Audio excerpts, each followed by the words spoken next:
O Dia em que a Terra Explodiu. Já viu esse filme? Eu fiquei chocado ao descobrir que isso existe.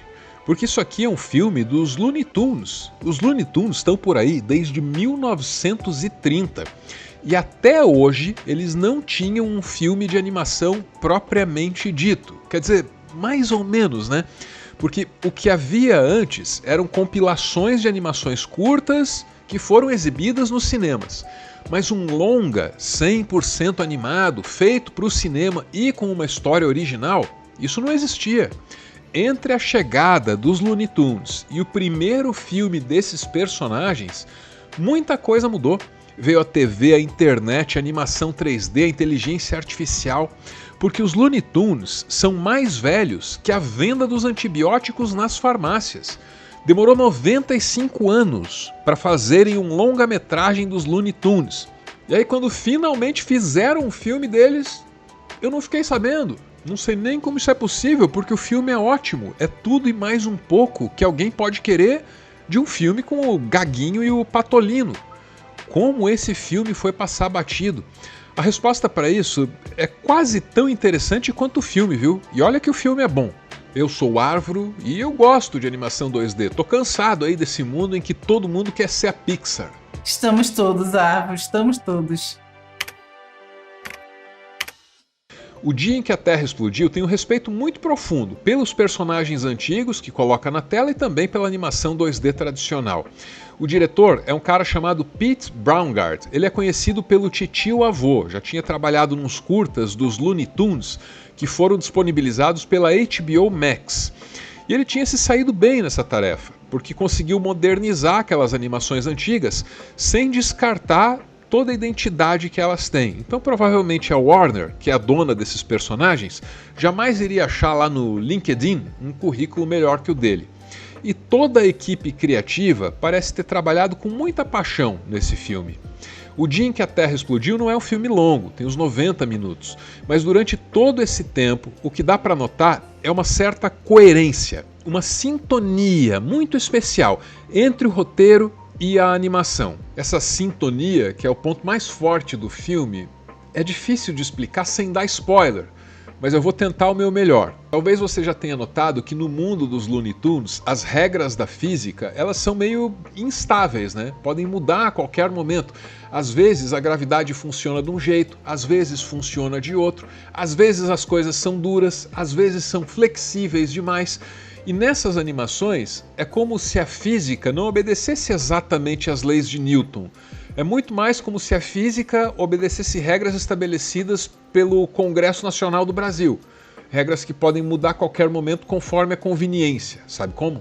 E o roteiro de O Dia em que a Terra Explodiu faz um uso excelente, faz um uso genial dessa característica das animações antigas dos Looney Tunes. Eu até poderia contar mais, mas tem a questão dos spoilers, então o máximo que eu vou deixar vazar aqui é que nesse filme tem uma sequência de ação com o Gaguinho a um som clássico do R.E.M., que empolga muito. Você fica ali, vai Gaguinho, torcendo pelo Gaguinho, do mesmo jeito assim que eu torci pelo Rocky Balboa contra o Ivan Drago, que era aquele soviético dopado safado. E é claro que eu torci pelo rock, né? Porque minha cabecinha foi colonizada desde cedo. Tudo que eu sei da vida eu aprendi no cinema americano. O Dia em que a Terra Explodiu é um filme de animação excelente e raro. Deveria ter sido um estrondo, mas eu nunca nem tinha ouvido falar. E a pergunta persiste: por quê? E a resposta é porque esse filme não foi lançado pela poderosíssima Warner, mas sim pela pequenininha Ketchup Entertainment. A Warner pagou pela produção desse filme, fez o filme, mas aí não quis investir mais em marketing. Então eles venderam o filme para tal da Ketchup, que fez o que pôde com os recursos que tinha para lançar o filme, coitada. Aí o filme não teve um lançamento mundial como se espera de um filme dos Looney Tunes. Foram datas diferentes, em cinemas diferentes, uma baderna, nenhuma promoção.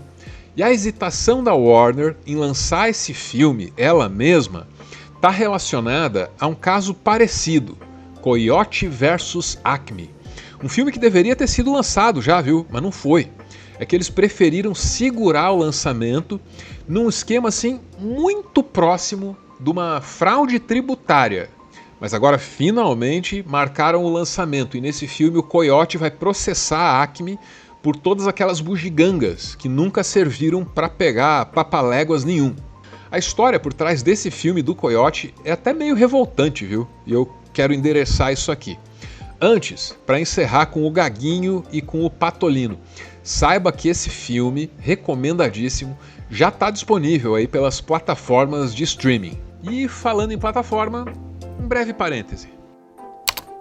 De plataforma eu entendo porque eu estou estudando as plataformas desde criança. Eu sei que tem as que giram, eu sei que tem as que se mexem, eu sei que tem as que ficam boiando na lava.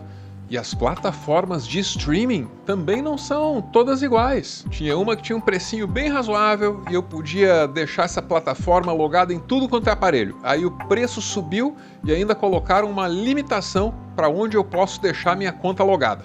E tinha uma outra que primeiro não tinha comercial nenhum. Aí depois começaram a enfiar uns comerciais. Não satisfeitos com isso, você sabe o que eles me fizeram? Esconderam o botão para desligar o autoplay. Queriam que eu ficasse maratonando tudo ali, inclusive os comerciais, né? Felizmente eu achei o botão para cancelar minha assinatura. Quer uma plataforma sólida, que não começa a despencar no exato momento em que você coloca os seus pezinhos nela? Você quer a Filmica. Não tem comercial, não tem pegadinha. Funciona nas TVs LG, Samsung, Apple TV, funciona no Fire TV, funciona em qualquer coisa que tenha um Android, smartphone, tablet, o que for. A Filmica é uma plataforma nacional, é coisa nossa, e sendo nossa é multicultural. Nesse momento são 550 títulos de mais de 90 países. Toda semana tem alguma coisa nova estreando e em categorias que engrandecem a alma, educam, emocionam, tipo Histórias da Palestina ou ainda Cinema Revolucionário Cubano. Tem também essa seleção aqui que separa o joio do trigo na produção de Hollywood. Deadlock? Opa, esse eu indico. E a boa notícia, a Filmica está com a sua maior promoção do ano. 1 ano de assinatura por R$ 99,90 no Pix. Uma promoção que, claro, né, válida por tempo limitado. Para aproveitar essa promoção é só se cadastrar e escolher o Passe Pix. 12 meses. Vale a pena e tá facinho. Dá uma olhada no link que está fixado no topo da caixa de comentários. Houve um tempo em que quase todo desenho na TV era sobre um bicho tentando pegar o outro. O Donald queria pegar o Tico e o Teco. Geralmente ele se dava mal, né? O Tom queria pegar o Jerry. Geralmente se dava mal também. O Coiote queria pegar o Papaléguas. E sempre se dava mal. Papaléguas é diferente dos outros desenhos de perseguição e fuga. Esse é o nome do gênero. Eu falei disso num vídeo antigo que eu fiz pro meu projeto anterior. O Coiote pinta um túnel na parede. Aí o Papaléguas chega e atravessa a pintura. O Coiote acha que pode fazer o mesmo. Só que não. Essa cena mostra que, pro coitado do Coiote, as regras são outras. É como se todo o universo conspirasse contra ele. E é por não se conformar com o fato de que as regras mudem o tempo todo só para prejudicá-lo, que o Coiote acaba repetindo os mesmos erros. Aí ele acaba parecendo meio burro, coisa que ele não é. Ao contrário do Papaléguas, ele sabe usar a tecnologia. Só que assim como tudo nesse mundo, a tecnologia também faz de tudo para prejudicar o Coiote. Não importa o que o Coiote faça, não importa que tipo de equipamento ele use, ele nunca vai se dar bem, porque tudo conspira contra ele. Até as leis da física podem mudar só para o Coiote se dar mal no final. A vida do Papaléguas é muito fácil. Na maioria das vezes, esse bicho aqui nem precisa fazer nada. O universo sempre vai se encarregar de prejudicar o Coiote. E é isso que torna Papaléguas um desenho único. O inimigo do Coiote não é bem o Papaléguas. O inimigo do Coiote é um universo inteiro. Então, qualquer um que já teve um dia de azar pode se identificar com o coiote, claro, só que isso é só o mais óbvio. Essa condição do coiote de ser um ser vivendo num universo em que tudo, até as leis da física, estão contra ele, essa condição dá uma certa profundidade filosófica ao desenho. Tenta comparar o Papaléguas com os outros desenhos que são mais ou menos do mesmo gênero. Para escapar do Tom, o Jerry tem que ser esperto e ágil. Para escapar do Donald, o Tico e o Teco contam apenas com as próprias capacidades. Mas o Papaléguas não. O Papaléguas só tem que correr para lá e para cá, enquanto o universo conspira contra o coiote. Quando o Jerry enfrenta o Tom, essa é uma luta justa. Quando o Tico e o Teco enfrentam o Donald, aqui também tem alguma justiça. Mas para esse pobre desse coiote é bem diferente. Ele não tem nenhuma chance, porque o inimigo dele não é esse pássaro. O inimigo dele é um universo inteiro. Há muita injustiça contra esse coitado. A injustiça começa quando as leis da física mudam só para ele se estrepar. E a injustiça continua quando a gente chama o coiote de vilão. Esse cara não é um vilão, ele só quer jantar, coitado. Tudo isso faz com que nós pensemos sobre as nossas existências e na relação delas com o universo dentro da qual elas estão. Qual é a nossa relação com esse universo?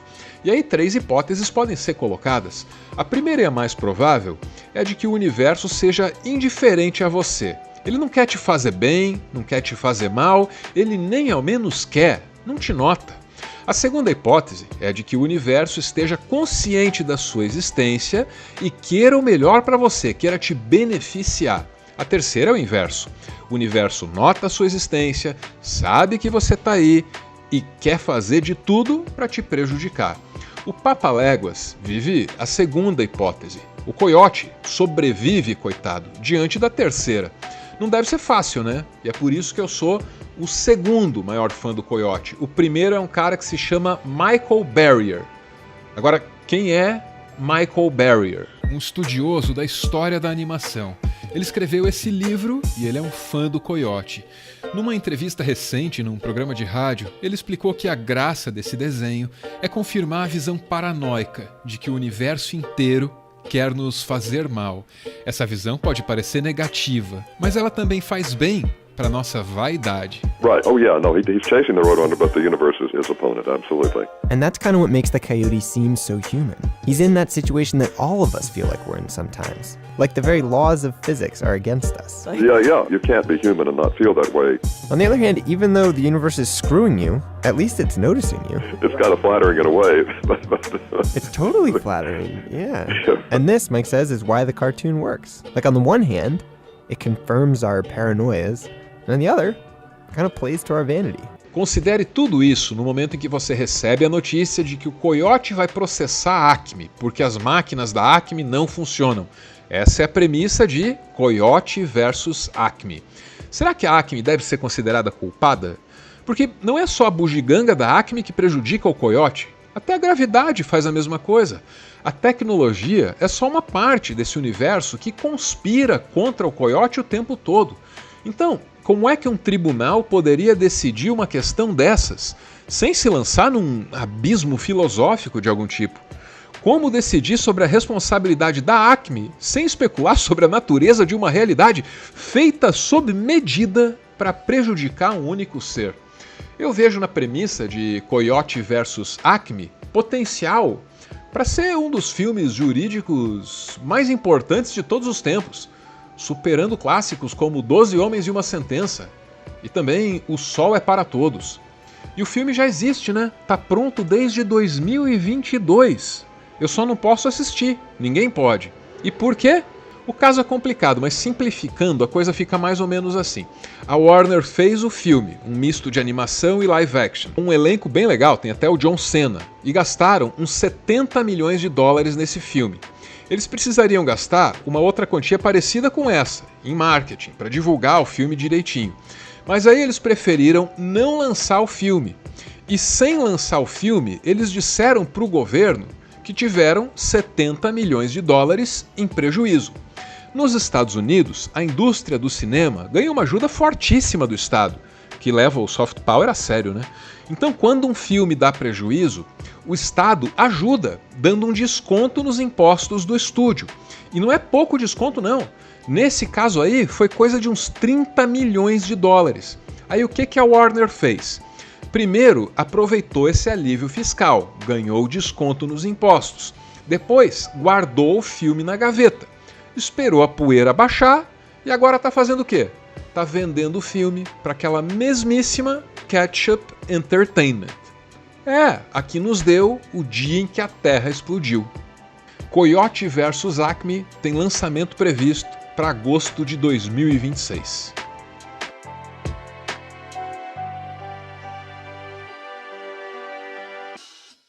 Ponto final em mais um textão. Considerações finais. Considero eu que os apoiadores desse canal, reunidos num grupo lá no Telegram, têm muitos méritos ao aceitar o meu convite para comentar uma pauta dessas, completamente fora da curva. Muito obrigado, viu, gente?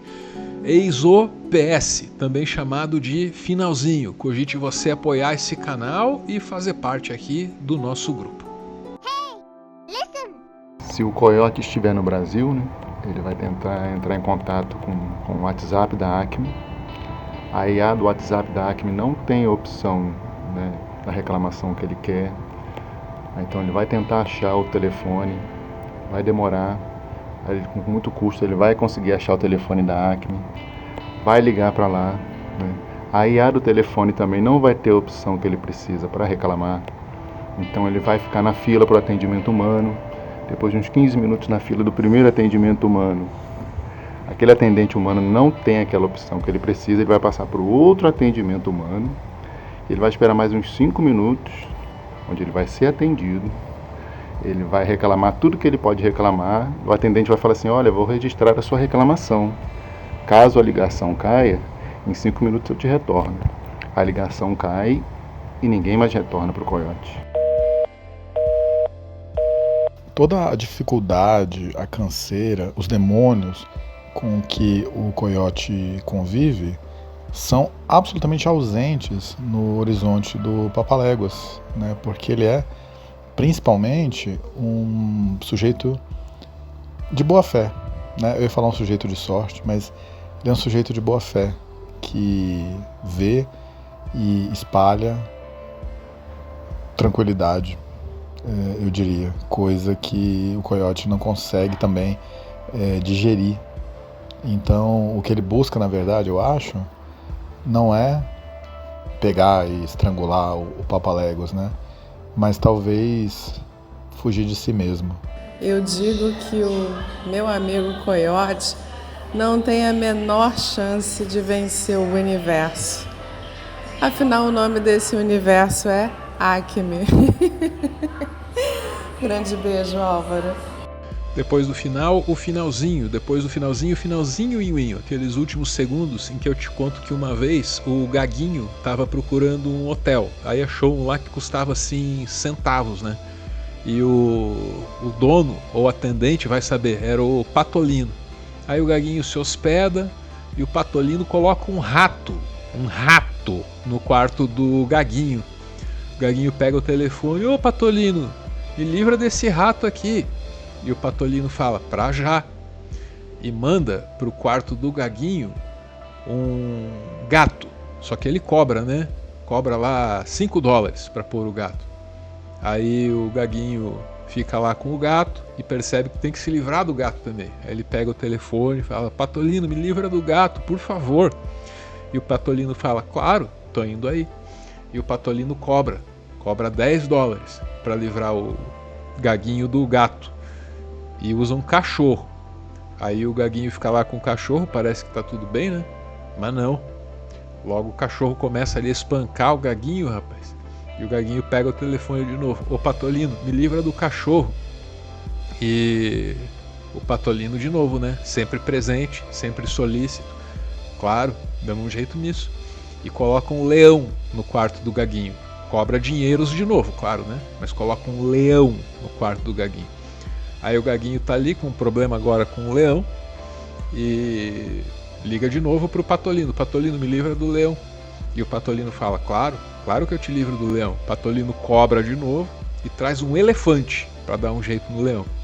Caramba, agora o Gaguinho tem um elefante no quarto, cara. O que ele faz? O mesmo de sempre, né? Ele liga pro Patolino, Patolino, me livra do elefante.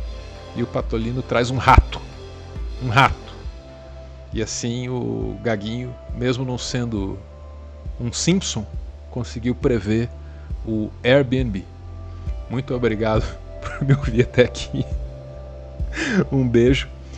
E como sempre, valeu!